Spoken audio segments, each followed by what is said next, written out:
Hai, selamat datang kembali di Mimin Art Channel. Tentunya penasaran kan dengan alur cerita selanjutnya? Yuk kita langsung saja dengerin ceritanya. Bab 36. Anissa terbangun saat merasa tubuhnya begitu berat untuk digerakkan.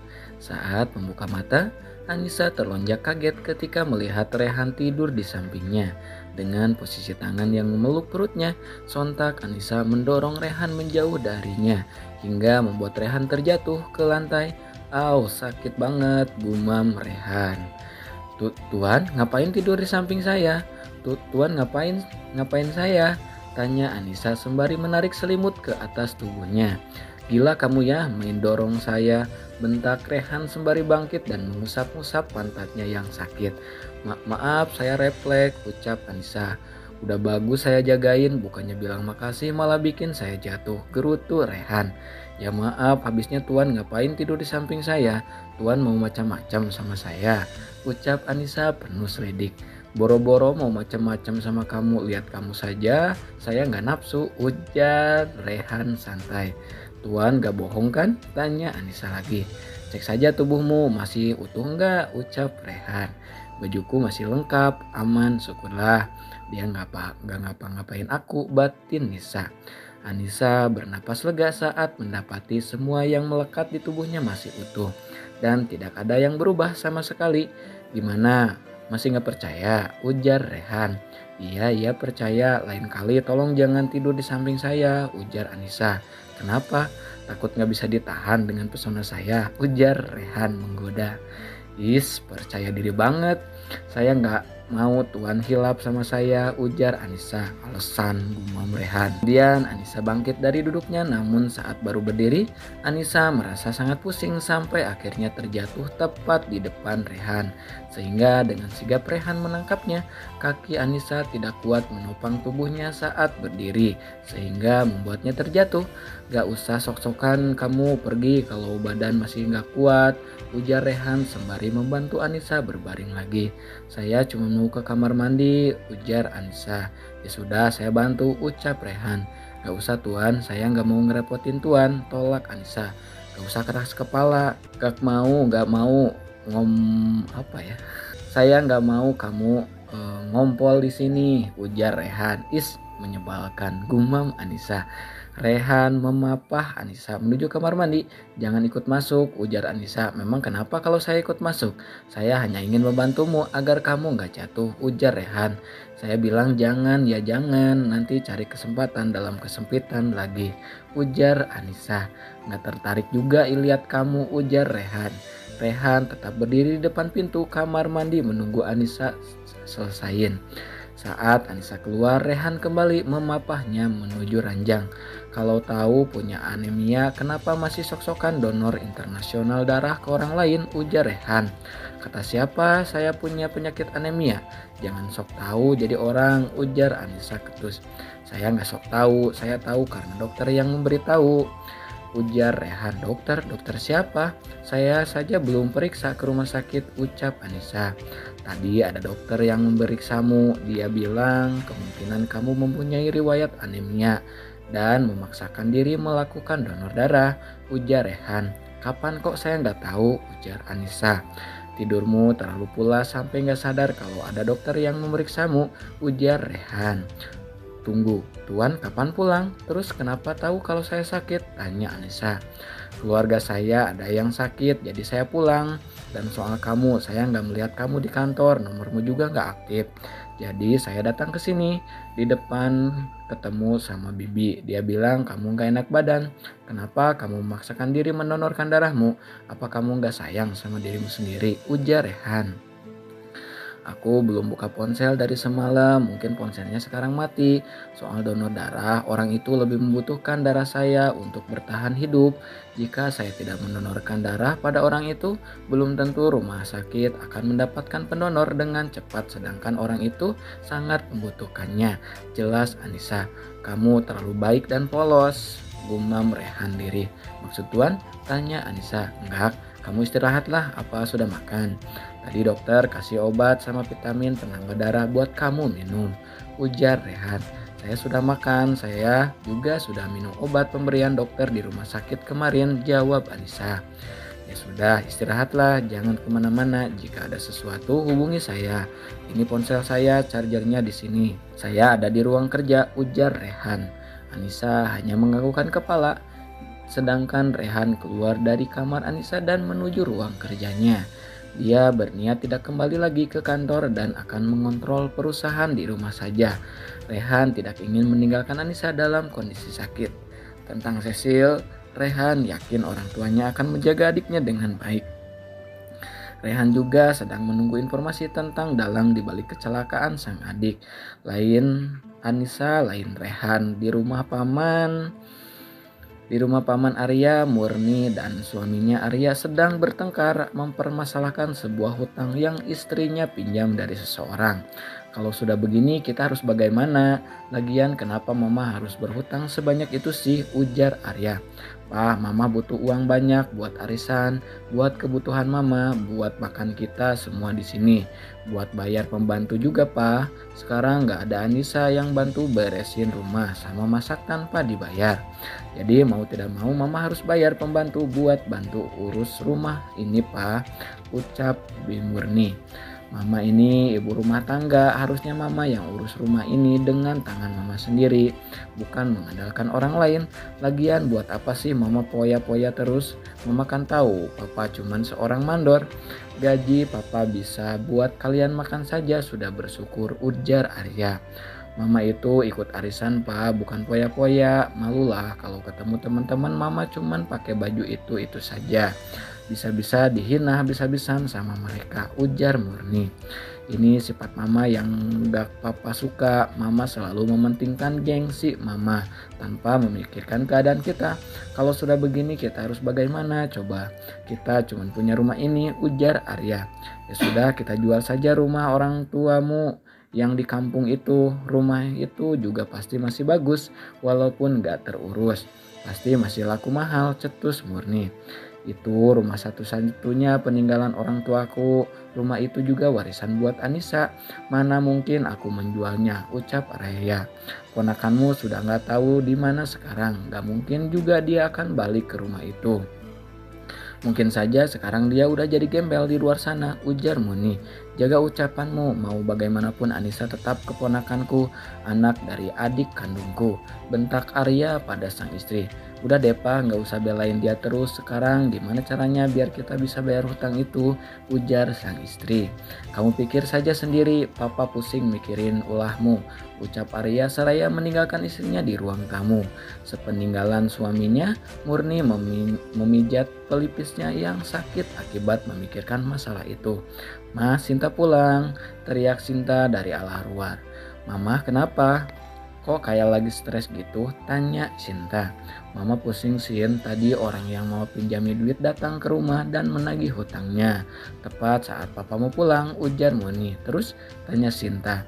Ya papamu marah besar sama mama. Papa bilang kalau mama cuma poya-poya doang. Padahal mama juga butuh hiburan, butuh jalan-jalan. Mama juga ikut arisan. Gengsi dong kalau mama ketemu teman arisan mama hanya pakai barang-barang itu saja. Cerocos Murni pada sang anak. Emang kenyataannya mama suka poya-poya kok, cetus Sinta. Kamu juga sama, sukanya keluyuran, poya-poya gak jelas. Bukan cuma mama doang, ujar Murni kesal. Tapi kan Sinta gak minta uang sama mama, ujar Sinta. Kamu bukannya bantu mikir malah bikin tambah pusing saja, ujar Murni kesal. Aku harus bantu apaan mah? Tanya Sinta. Kamu punya simpenan kan? Mama pinjam dulu ya, ujar Bi Murni. Jangan dong, itu uang hasil Sinta sendiri, enak saja mau dipakai uang Sinta, ucap Sinta. Ayolah nanti kalau mau punya uang bakal dibalikin lagi kok, ujar Murni merayu sang anak. Pokoknya enggak, mending mama minta aja sama ponakan mama itu, dia udah kaya sekarang, ujar Sinta. Maksudmu Anissa? Bukannya dia sekarang udah jadi gembel, buat apa minta sama dia, ujar Murni. Mama lupa, Anissa kan sudah bekerja dan setelah keluar dari sini pasti dia sudah punya banyak uang. Buktinya dia bisa belanja di mall besar, jelas Sinta. Kamu jangan mengada-ngada, mana mungkin dia mampu belanja di mall, ujar Murni tak percaya. Sinta serius mah, Sinta waktu itu ketemu sama dia di mall. Dia lagi belanja sama temennya itu, ujar Sinta. Terus sekarang dia tinggal di mana? Kita datengin saja ke tempat tinggalnya. Bila perlu kita ambil semua uang dia, ujar Bi Murni. Mana aku tahu, aku nggak pernah tanya rumah dia. Tapi aku pernah lihat dia di sekitar supermarket di Jalan Biru sih mah. Apa dia tinggal di daerah itu ya, ucap Sinta. Kita cari dia dan minta semua yang dia punya. Enak saja dia bisa hidup bebas kayak gitu. Mama nggak mau kalau anak itu bisa hidup bahagia, ujar Murni geram. Kita main cantik saja mah, dia kan gadis bodoh, pasti dia gampang buat dipermainkan, ucap Sinta. Gimana caranya? Tanya Murni pada sang anak. Sinta membisikkan sebuah rencana pada sang mama untuk mendapatkan uang dari Anissa. Murni pun menyetujui usulan sang anak. Mereka menyeringai sinis membayangkan jika apa yang dia rencanakan berhasil. Di lain tempat, Anissa terbangun menjelang sore dengan kondisi yang sedikit membaik. Dia turun dan menemukan Bibi Biruni sedang memasak di dapur. Anissa duduk di meja makan. Bibi lagi masak, tanya Anissa. Non kok turun? Gimana kondisi non Nisa? Ujar Biruni. Nisa udah mendingan Bi, kenapa Bibi masak lagi? Bukannya ini udah waktunya Bibi pulang? Tanya Anissa. Mulai sekarang Bibi akan tinggal di sini sama Non Nisa. Tuan Rehan yang meminta Bibi buat nemenin Non di rumah ini. Katanya biar kalau Non butuh apa-apa gampang. Jelas Biruni. Tapi nanti keluarga Biruni apa nggak keberatan? Lagian Nisa udah mendingan kok, ujar Anissa. Gak apa-apa Non, rumah Bibi kan deket. Jadi kalau diminta pulang sama orang rumah juga bisa langsung pulang. Lagian Bibi senang bisa nemenin Non di sini, ujar Biruni. Maaf ya Bi, Anissa merepotkan Bibi, ucap Anissa tak enak hati. Tak apa Non, ini juga udah bagian dari pekerjaan Bibi Non, ucap Biruni kembali. Tuan Rehan kemana Bi? Kok nggak kelihatan? Tanya Anissa. Tadi Tuan naik ke atas, mungkin ada di kamarnya, jawab Biruni.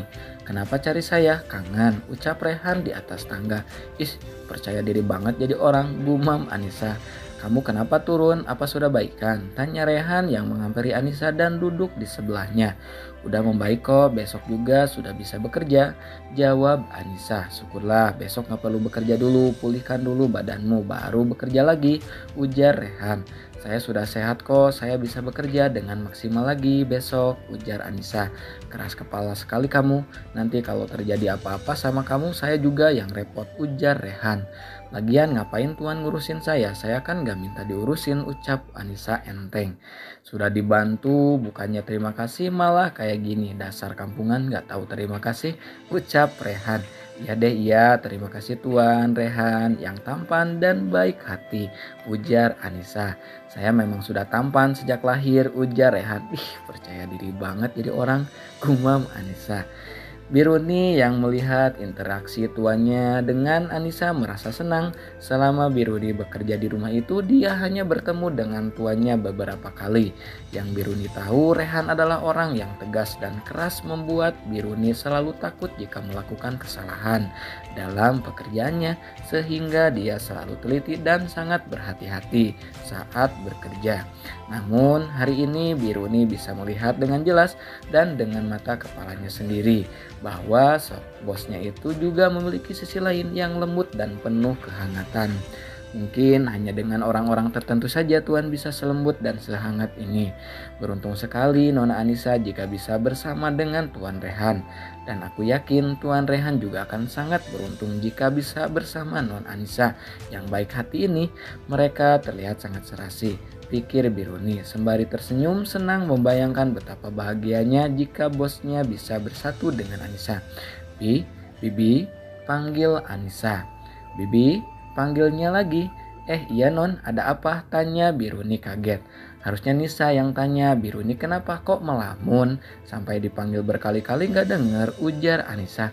Enggak, ada apa-apa Non, Bibi cuman senang aja rumah ini jadi hangat sejak Non Anissa tinggal di sini, ujar Biruni.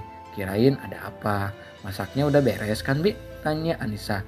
Sudah Non, sudah. Biruni langsung menghidangkan beberapa makanan di meja makan tersebut. Bibi ikut makan ya, pasti Bibi juga belum makan, ujar Anissa.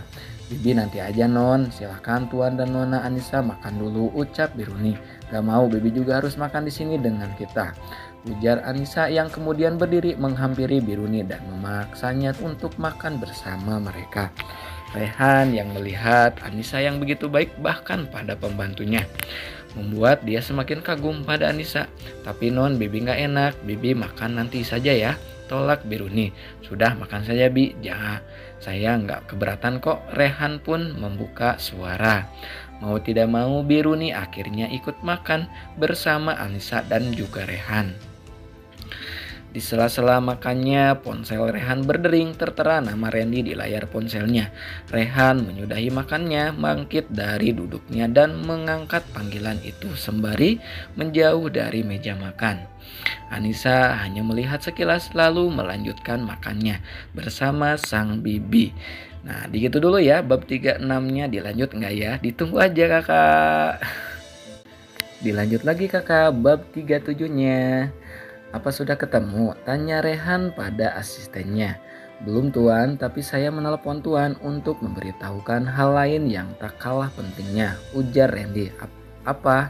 Tanya Rehan. Yang membawa Nona Cecil ke rumah sakit adalah Nona Anissa tuan. Tapi sepertinya Nona Anissa tidak tahu bahwa yang dia tolong adalah adik tuan. Jelas Randy. Kamu yakin? Tanya Rehan. Saya yakin tuan, di dalam rekaman CCTV terlihat jelas jika itu Nona Anissa. Saya tidak akan salah orang tuan, ujar Randy. Ya sudah, jangan beritahu siapapun tentang ini, titah Rehan. Baik tuan, ujar Randy. Temukan orang itu secepatnya, saya tidak ingin dia lolos begitu saja, ujar Rehan. Baik tuan, jawab Randy. Rehan memutuskan sambungan teleponnya dan kembali ke meja makan. Sudah selesai makannya? Tanya Rehan yang melihat piring Anissa yang sudah kosong. Sudah tuan, maaf kami nggak nungguin tuan, ucap Anissa. Tak apa, kembali ke kamarmu dan istirahatlah, saya akan keluar malam ini, ucap Rehan. Anissa hanya menganggukkan kepalanya lalu bangkit dan berniat membantu Biruni membersihkan meja makan. Namun dicegat oleh Biruni dan Rehan. Jangan non, biar Bibi saja yang membereskan, Nona istirahat saja, cegah Biruni.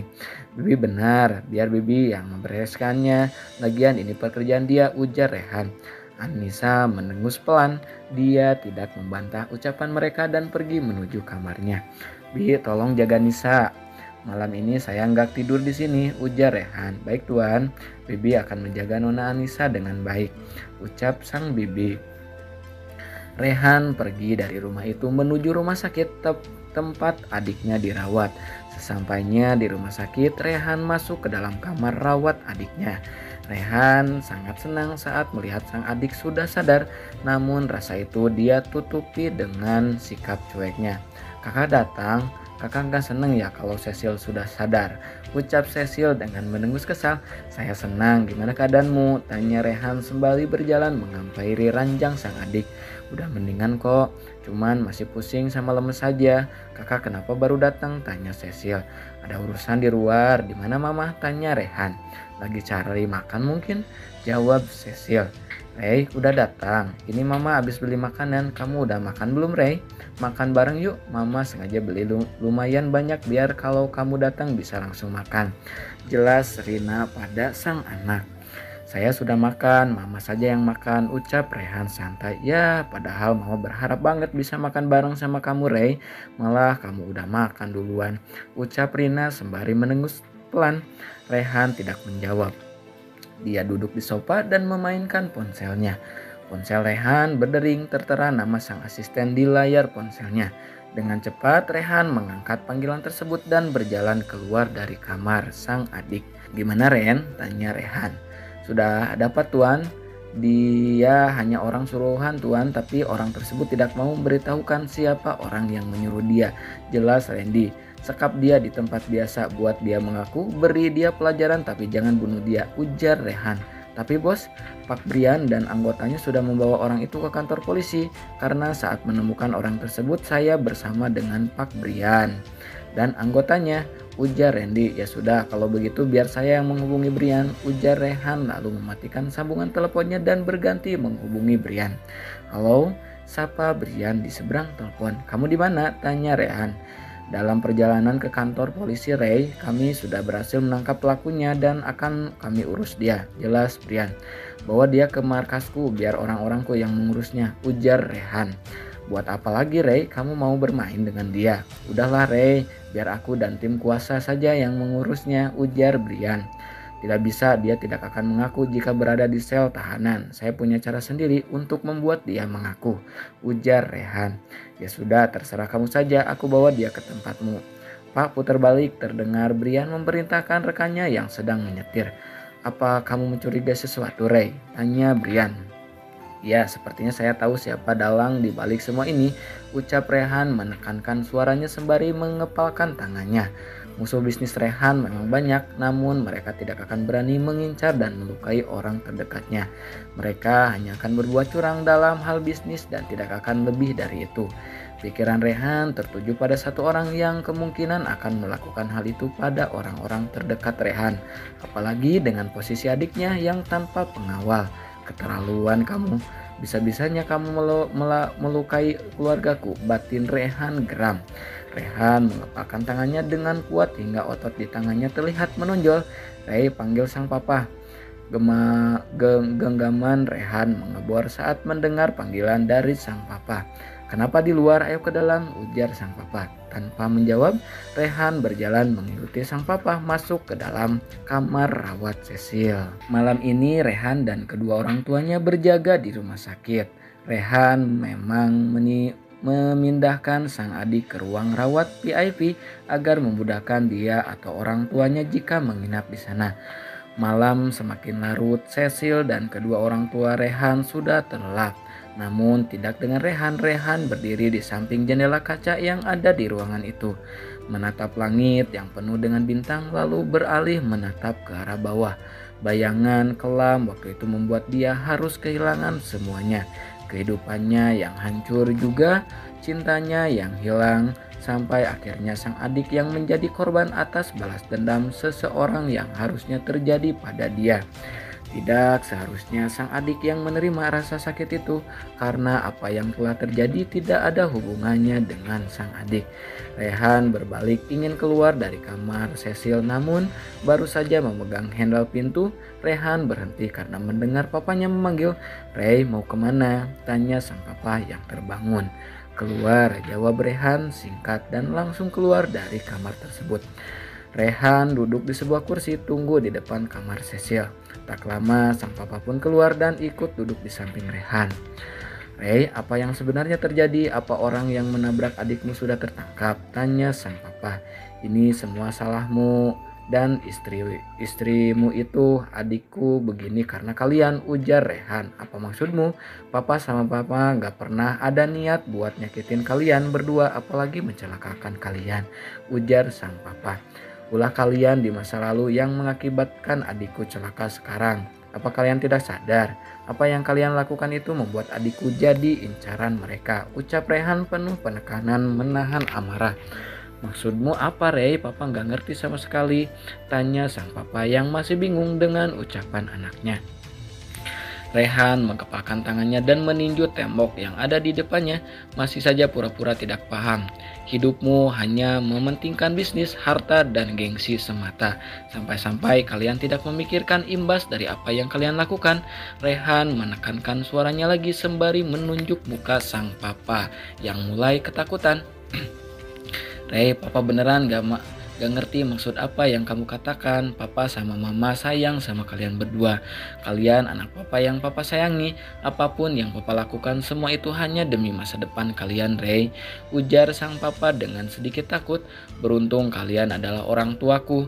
Jika kalian orang lain, kalian udah habis di tangan saya sendiri, ucap Rehan lalu pergi meninggalkan papanya sendirian.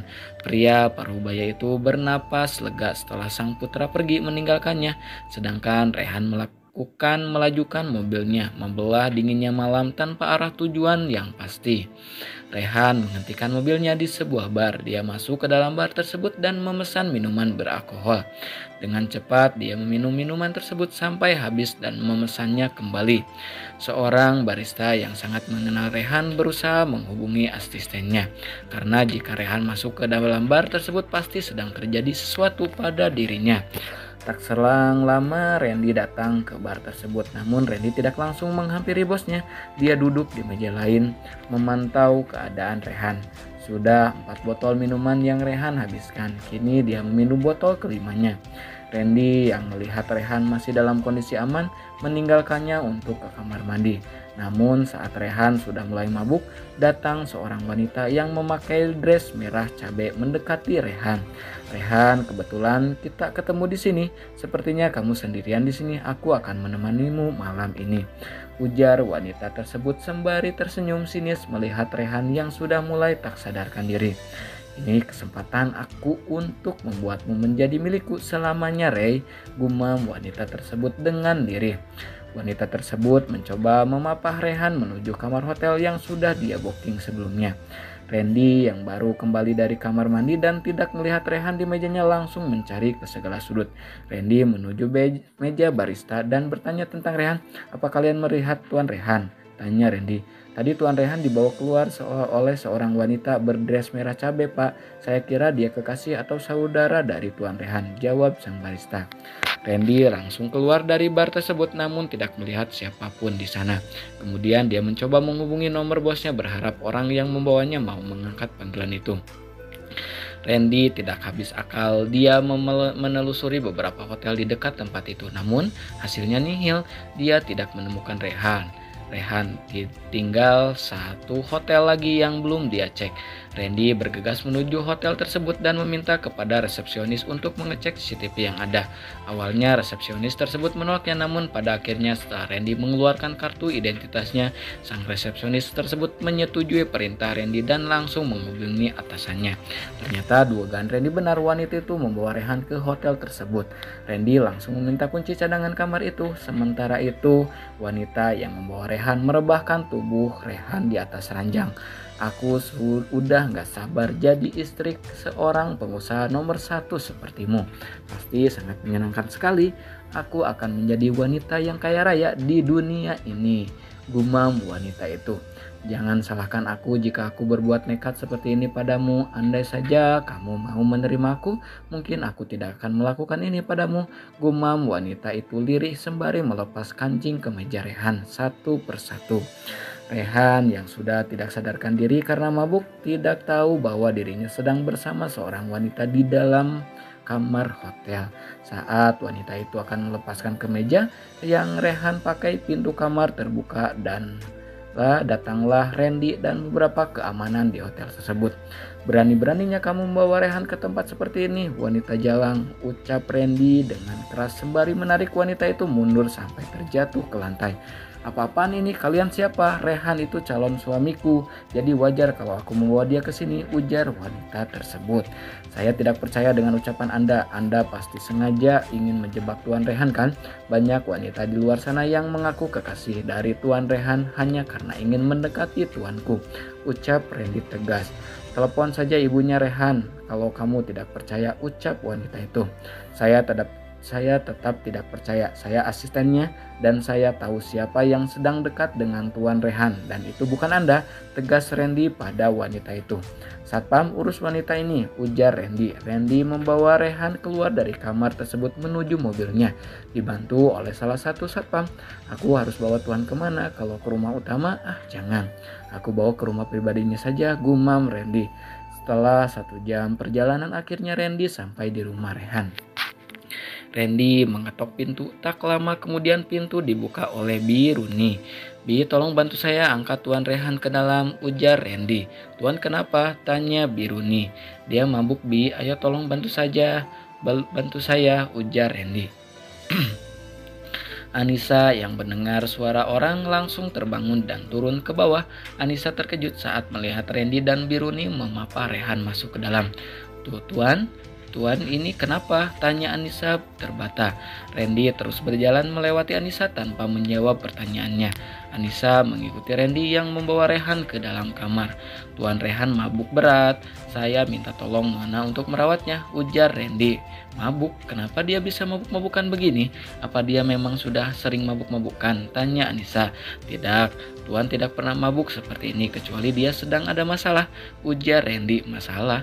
Tadi waktu pergi dia baik-baik saja. Masalah apa, Pak?" tanya Anissa lagi. "Sebaiknya tanyakan saja pada Tuan langsung saat sadar nanti, karena saya tidak berhak untuk menjawabnya. Saya pamit dulu, Nona," ujar Randy. Tunggu, siapa yang akan urus dia? Aku nggak kuat sama bau alkoholnya," ujar Anissa. "Nona Anissa, Nona pasti bisa merawat dia. Saya permisi, Non." "Bi," pamit Randy. Setelah kepergian Randy, Anissa yang tidak pernah merawat orang mabuk merasa kebingungan. "Ini gimana, Bi? Nisa nggak bisa ngadepin orang mabuk kayak gini," keluh Anissa. "Bibi juga bingung, Non, tapi kalau kita biarkan begini kasihan Tuan Rehan," ujar Bibi. "Bibi bantu Nisa ya, Nisa nggak mau sendirian, takut terjadi apa-apa sama dia," ujar Anissa. "Ya Non," jawab Biruni. Anissa pun menyeka dan mengganti pakaian Rehan dengan dibantu oleh Biruni. Anissa memejamkan matanya saat mengganti pakaian Rehan karena dia tidak mau melihat tubuh bosnya tanpa pakaian. Setelah semuanya beres, Anissa dan Biruni bernapas lega. Biruni pun pamit untuk beristirahat kembali, sedangkan Anissa masih tetap berada di kamar Rehan. "Nyusahin banget sih jadi orang, ngapain juga minuman alkohol kalau ujung-ujungnya mabuk begini," gumam Anissa saat memungut baju kotor Rehan dan meletakkannya di keranjang baju. Saat Anissa menyelimuti Rehan, tangan Rehan menarik tangan Anissa ke dalam pelukannya. "Jangan tinggalin aku minta maaf, tolong jangan tinggalin aku. Sela, aku mohon." Rehan terus meracau menyebut nama Sela. Anissa menyernyit bingung. Dia berpikir bahwa bosnya itu sedang bertengkar dengan kekasihnya. Anissa mencoba melepaskan diri dari pelukan Rehan, namun tidak bisa. Dari dekat seperti ini terlihat semakin tampan batin Anissa. "Kenapa jantungku berdebar-debar begini ya? Duh, kenapa juga dia harus memeluk aku?" batinnya lagi. "Bagaimana kalau tiba-tiba kekasihnya datang dan melihat aku di pelukan dia? Bisa-bisa aku dikira pelakor lagi. Amit-amit. Lagian kenapa kenceng banget gini sih peluknya dia? Mana nyaman pula." "Nyaman guys," katanya ya. "Beruntung sekali kalau aku yang jadi kekasihmu," batinnya lagi. Nah ya, udah ketahuan nih ya jatuh cintanya. Apa-apa kamu Nis, dia ini punya orang, jangan mengada-ngadai," batinnya lagi sembari menggelengkan kepalanya. Nah segitu dulu ya bab 37-nya, udah 2 bab ya. Pokoknya buat kakak-kakak terima kasih yang saya stay tune. Jangan lupa di like juga, di subscribe juga. Bye bye.